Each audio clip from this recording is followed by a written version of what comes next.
ഇപ്പോൾ ബ്രെയിനിൻ്റെ ഏറ്റവും നല്ല ഡെവലപ്മെൻറ്റിന് വേണ്ടിയിട്ട് ഇപ്പോൾ ചെറിയ പ്രായം തൊട്ട് ഉള്ള സമയം നമ്മൾ നോക്കണമല്ലോ. അപ്പം നമ്മൾ ബ്രെയിനിന് വേണ്ടിയിട്ട് ചെയ്യേണ്ട ഫുഡ് എന്താണ്, ആ ഫുഡ് ഹാബിറ്റ് എന്താണ്? ഇപ്പം ബ്രെയിൻ എന്ന് വെച്ച് കഴിഞ്ഞാൽ ഒരിക്കലും അതിനൊരു സ്റ്റോറേജ് ഇല്ല. അതിനെപ്പോഴും ബ്ലഡ് സപ്ലൈ നിന്ന് കണ്ടിന്യൂസ് ആയിട്ട് ഇങ്ങനെ ഗ്ലൂക്കോസ് സപ്ലൈ ചെയ്തുകൊണ്ടിരിക്കണം. അപ്പോൾ നെർവ്സ് അല്ലെങ്കിൽ ന്യൂറോൺസ് എന്ന് പറഞ്ഞാൽ കുറച്ച് നേരം പോലും ഗ്ലൂക്കോസ് ഇല്ലാതെ കറക്റ്റ് ന്യൂട്രിയൻ്റ് ഇല്ലാതെ സർവൈവ് ചെയ്യാൻ പറ്റത്തില്ല. അതുകൊണ്ട് എപ്പം നമ്മൾ ഈ ന്യൂട്രിയൻസ് കുറഞ്ഞോ അല്ലെങ്കിൽ ഗ്ലൂക്കോസ് കുറഞ്ഞോ നമ്മുടെ ബ്രെയിനിൻ്റെ കോഗ്നിറ്റീവ് ഫംഗ്ഷൻ അല്ലെങ്കിൽ ബ്രെയിനിൻ്റെ പവർ കുറയാൻ തുടങ്ങും. ആദ്യം നമ്മൾ നോക്കേണ്ടത് വെച്ചാൽ റെഗുലറായിട്ട് ഗ്ലൂക്കോസ് എങ്ങനെ സപ്ലൈ ചെയ്യാൻ പറ്റും എന്നുള്ളത്. അപ്പം അത് വളരെ ഷോർട്ടായിട്ടുള്ള 3 മീൽസ് എപ്പോഴും നമ്മൾ റെഗുലറായിട്ട് കഴിക്കണം. ഇതിൽ നമ്മൾ എപ്പോഴാണ് ഏറ്റവും കൂടുതൽ വർക്ക് ചെയ്യുന്നത്, മെജോറിറ്റി 90% ആൾക്കാരും ഡേ ടൈമിലാണല്ലോ വർക്ക് ചെയ്യുന്നത്. അപ്പോൾ അങ്ങനത്തെ ആൾക്കാർക്ക് അതിൻ്റെ മുമ്പുള്ള മീൽ ബ്രേക്ക്ഫാസ്റ്റ് അതുകൊണ്ടാണ് ബ്രേക്ക്ഫാസ്റ്റ് എപ്പോഴും ഏറ്റവും ഇമ്പോർട്ടൻറ്റ് മീൽ എന്ന് നമ്മൾ പറയുന്നത്. അപ്പോൾ ബ്രേക്ക്ഫാസ്റ്റ് എപ്പോഴും നമ്മുടെ എല്ലാ ന്യൂട്രിയൻസും അടങ്ങുന്ന ഒരു രീതിയിലുള്ള വേണം നമ്മൾ ഡിസൈൻ ചെയ്യാൻ. കറക്റ്റായിട്ടുള്ള കാർബോഹൈഡ്രേറ്റ്, പ്രോട്ടീൻസ്, ഫാറ്റ്, മിനറൽസ് എല്ലാം ചെയ്ത് അതിൻ്റെ കൂടെ നല്ല ഹൈഡ്രേഷനും. അപ്പോൾ എപ്പോഴും നമ്മൾ ശ്രദ്ധിക്കേണ്ട വെച്ചാൽ ഒരു ദിവസം നമ്മുടെ മീൽസ് എന്ന് പറഞ്ഞാൽ ബ്രേക്ക്ഫാസ്റ്റ് വളരെ ഇമ്പോർട്ടൻ്റ് ആണ്. പിന്നെ ഒരു മോഡറേറ്റ് ലഞ്ചും ഒരു ലൈറ്റ് ഡിന്നറും, അതാണ് എപ്പോഴും അതിൻ്റെ ഒരു നോർമൽ രീതി. അപ്പോൾ ഇങ്ങനെ കഴിച്ചു കഴിഞ്ഞാൽ നമ്മുടെ ബോഡിയിൽ ഗ്ലൂക്കോസ് സപ്ലൈ റെഗുലറായിട്ട് പോയിക്കൊണ്ടിരിക്കും. പിന്നെയുള്ള ഓരോ മിനറൽസും ഉണ്ട്, പല പല പ്രോട്ടീൻസ്, അത് ഓരോന്നും ഇമ്പോർട്ടൻ്റ് ആണ്. അതിൻ്റെ അകത്ത് ബ്രെയിനിലെ ഏറ്റവും പോസിറ്റീവ് ഇൻഫ്ലുവൻസ് ചെയ്യുന്ന ആൻറ്റി ഓക്സിഡൻസ്, അതിൻ്റെ അകത്ത് ഏറ്റവും ഇമ്പോർട്ടൻ്റ് ആയിട്ടുള്ളത് വിറ്റാമിൻ ഇ ആണ്. Vitamin E. ഇപ്പോൾ വിറ്റാമിൻ ഇ എന്ന് വെച്ച് കഴിഞ്ഞാൽ അതൊരു ബോഡിയിലെ സ്ട്രോങ്കസ്റ്റ് ആൻറ്റി ഓക്സിഡൻറ്റ്, അല്ലെങ്കിൽ നമ്മുടെ നാച്ചുറലി അവൈലബിൾ ആയിട്ടുള്ള സ്ട്രോങ്കസ്റ്റ് ആൻറ്റി ഓക്സിഡൻസ് ആണ്. അത് ഈ ബ്ലൂബെറീസ്, ബദാംസ്, അങ്ങനത്തെ ഗ്രീൻ ലീഫി വെജിറ്റബിൾസിലൊക്കെ വളരെ കൂടുതലാണ്. ബ്ലൂബെറി എന്നൊക്കെ പറഞ്ഞാൽ ഭയങ്കര നന്നായിട്ട് ശരിക്കും ബ്രെയിനിലെ പോസിറ്റീവ് ഇൻഫ്ലുവൻസ് ചെയ്യുന്നൊരു സംഭവമാണ്. നമ്മൾ ഇവിടെയൊക്കെ ഇപ്പം കിട്ടി തുടങ്ങിയിട്ടേ ഉള്ളൂ, വിദേശത്തൊക്കെ ഇഷ്ടം പോലെ ഉണ്ട്. പക്ഷേ അതൊക്കെ വളരെ നല്ലതാണ്, റെഗുലറായിട്ട് കഴിക്കാൻ പറ്റുമെങ്കിൽ. പിന്നെ ബദാം, ആൽമണ്ട്, അങ്ങനത്തെ കാര്യങ്ങളൊക്കെ.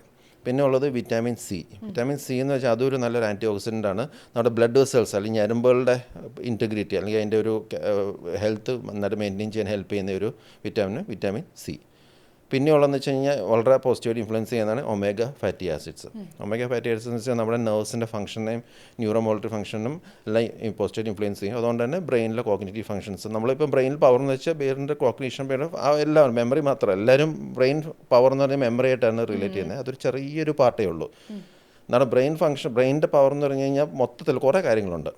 നമ്മളെങ്ങനെ പെരുമാറുന്നു, ഒരു സിറ്റുവേഷൻ എങ്ങനെ ടാക്കിൾ ചെയ്യുന്നു, നമ്മളൊരു പ്രാക്ടിക്കൽ വിഷയം, ഒരു സംഭവം നടന്നു കഴിഞ്ഞാൽ എങ്ങനെ റിയാക്ട് ചെയ്യുന്നു, ഒരാളോട് എങ്ങനെ സംസാരിക്കുന്നു, അവർ ചോദിക്കുന്ന റിപ്ലൈ, ചിലപ്പോൾ എല്ലാത്തിനും ഓരോ സിറ്റുവേഷൻസ് എന്നുള്ള റിപ്ലൈ ചെയ്യുന്നത്. അപ്പോൾ അങ്ങനത്തെ ഒരുപാട് കാര്യങ്ങളുണ്ട്. മെമ്മറി എന്ന് പറഞ്ഞാൽ ഒരു കാര്യം വായിച്ചിട്ട് അത് റീപ്രൊഡ്യൂസ് ചെയ്യുന്ന മാത്രമേ ഉള്ളൂ മെമ്മറി.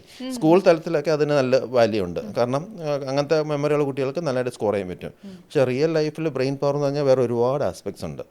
അപ്പം അതാണ് ശരിക്കും നമ്മൾ ബ്രെയിൻ പവർ കൊണ്ട് ഉദ്ദേശിക്കുന്നത്. അപ്പം ഈ vitamin E, vitamin C, omega fatty acids. ഇപ്പോൾ ഒമേഗ ഫാറ്റി ആസിഡിൻ്റെ ഏറ്റവും റിച്ചസ്റ്റ് സോഴ്സ് എന്ന് വെച്ച് കഴിഞ്ഞാൽ ഈ ചെറിയ മീനുകളാണ്. മത്തി പോലത്തെ മീനും കൊഴുവൊക്കെ ആണ് യൂഷ്വലി നല്ല സോഴ്സസ് ആയിട്ടുള്ളത്. പിന്നെ വെജിറ്റേറിയൻസൊക്കെ ആണെങ്കിൽ ഫാക്സ് സീഡ്സും അങ്ങനത്തെ കാര്യങ്ങളൊക്കെ നമുക്ക് ഉപയോഗിക്കാം. അല്ലാത്ത ഈ നട്ട്സിലൊക്കെ നമുക്ക് കാണാം ഒമേഗ ഫാറ്റി ആസിഡ്സ്. അത് വേണമെങ്കിൽ സപ്ലിമെൻ്റ് എടുക്കാം ചില ആൾക്കാർക്ക് അങ്ങനെ ഉണ്ടെങ്കിൽ. ഞാൻ ഈ സപ്ലിമെൻറ്റ്സിൻ്റെ കാര്യം ചോദിക്കുന്നത്, ഇപ്പം ഈ പറഞ്ഞ പോലെ വളരെ കൃത്യമായിട്ട് ഇയുടെയും സിയുടെയും എല്ലാം വെച്ചിട്ട് ഫുഡിൽ ഇല്ലാത്തതുകൊണ്ട് ഇപ്പോൾ ഒരുപാട് പേരും സപ്ലിമെൻറ്റ്സിലേക്ക് പോകുന്നുണ്ട്. അപ്പം ഏത് പ്രായത്തിൽ നമുക്ക് സപ്ലിമെൻറ്റ്സ് എടുത്ത് തുടങ്ങാം, അല്ലെങ്കിൽ ഡോക്ടറോട് ചോദിക്കാതെ ഈ സിയും ഇയും ഒക്കെ സപ്ലിമെൻ്റ് എടുക്കാമോ ഒമേഗ? ബേസിക്കലി ഒരുപാട് ടോക്സിക് ലെവലിലേക്ക് പോകേണ്ട കാര്യമില്ല. ബേസിക്കായിട്ട് ഒരു സപ്ലിമെൻറ്റ്സ് എടുക്കുന്നതിൽ തെറ്റില്ല. പക്ഷേ നമുക്ക് നല്ല ഫുഡ് കഴിക്കുന്നെങ്കിൽ ഇതിൻ്റെ ഒന്നും ആവശ്യമില്ല, മനസ്സിലായില്ല. പക്ഷേ നമുക്ക് നല്ല ഫുഡിൻ്റെ കൂടെ നമുക്ക് സപ്ലിമെൻ്റ് ആക്കി യൂഷ്വലി ഒരു മിഡിൽ ഏജ്, നമ്മുടെ ഈ ബ്രെയിനിലെ ഒരു വിറ്റാലിറ്റി അല്ലെങ്കിൽ അതിൻ്റെ ഒരു ഫുൾ എനർജി ഒരു 40 ഇയേഴ്സ് കഴിയുമ്പോൾ പതുക്കെ കുറയാൻ തുടങ്ങും. 40 ഇയേഴ്സ് കഴിയുമ്പോഴേക്കും ആ സമയം മുതൽ വേണമെങ്കിൽ നമുക്ക് ഈ പോലത്തെ സപ്ലിമെൻറ്റ്സ് എടുക്കാം. ഇപ്പോൾ ഈ ന്യൂട്രിയൻസ് എന്ന് പറഞ്ഞു കഴിഞ്ഞാൽ പല രീതിയിലുള്ള ന്യൂട്രിയൻ സപ്ലിമെൻറ്റ്സ് ഉണ്ട്. വിറ്റാമിൻസിൻ്റെ ഉണ്ട്, മിനറൽസിൻ്റെ ഉണ്ട്, പ്രോട്ടീൻ സപ്ലിമെൻറ്റ്സ് എടുക്കാം. അങ്ങനെ പല രീതിയിലുള്ള സപ്ലിമെൻറ്റ്സ് ഉണ്ട്.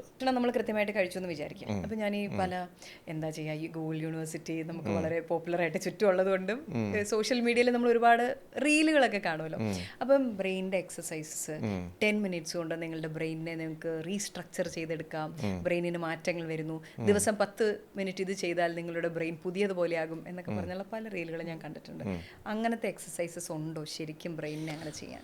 നമ്മുടെ ബ്രെയിനിലെ പോസിറ്റീവായിട്ട് ഇൻഫ്ലുവൻസ് ചെയ്യാൻ പറ്റാവുന്ന കാര്യങ്ങൾ ചെയ്യാം. പക്ഷേ അതെല്ലാം ടെമ്പററി എഫക്റ്റാണ്. നമ്മുടെ ബ്രെയിനിലെ ഒരു ലോങ് ടേം അല്ലെങ്കിൽ ഒരു നല്ല ഒരു പോസിറ്റീവായിട്ട് ഒരു പെർമനൻറ്റ് എഫക്റ്റ് ഉണ്ടെങ്കിൽ അതൊരു കുറേ ലോങ് ടേം പ്രാക്ടീസിലൂടെ പറ്റത്തുള്ളൂ. ഒരു ടെമ്പററി എഫക്റ്റ് കൊണ്ടുവരാനായിട്ട് പല കാര്യങ്ങൾക്കും പറ്റും.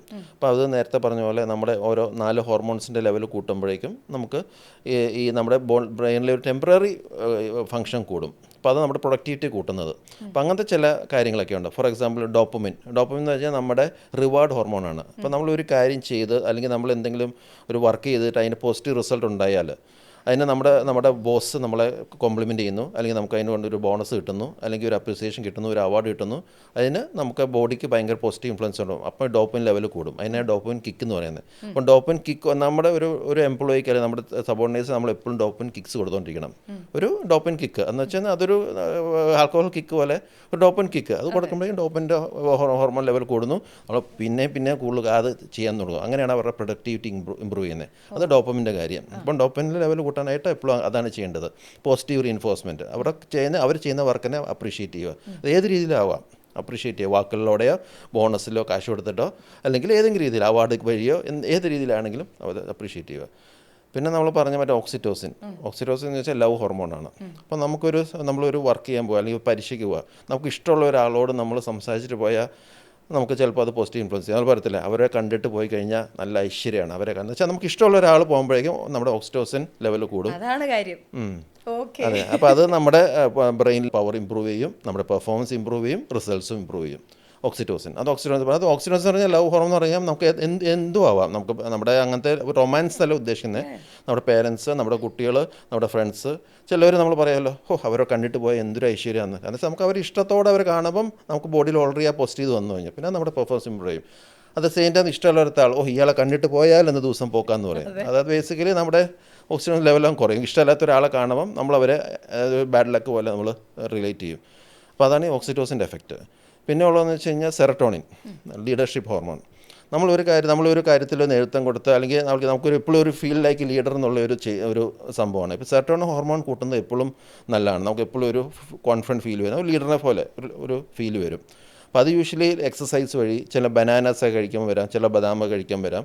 അങ്ങനത്തെയൊക്കെ ചില സെറട്ടോണിൻ സപ്ലിമെൻറ്റ് അങ്ങനെ സെറട്ടോണിൻ ലെവൽ ബോഡിയിൽ കൂടും. ബേസിക്കലി ഏറ്റവും സോഴ്സ് എന്ന് പറഞ്ഞാൽ ഇതാണ് ഈ എക്സസൈസ്. മോഡറേറ്റ് എക്സസൈസ് ഇങ്ങനെ റെഗുലറായിട്ട് ചെയ്യുന്ന ആൾക്കാർക്ക്, എക്സസൈസ് ചെയ്യുന്ന ആൾക്കാർ എപ്പോഴും വളരെ കോൺഫിഡൻ്റ് ആയിരിക്കും. ബേസിക്കലി അവരുടെ സെറട്ടോണിൻ ലെവൽ കൂടുന്നതുകൊണ്ടാണ്. പിന്നെ എൻഡോർഫിൻസ് എന്ന് വെച്ചാൽ ഹാപ്പി ഹോർമോൺസ്.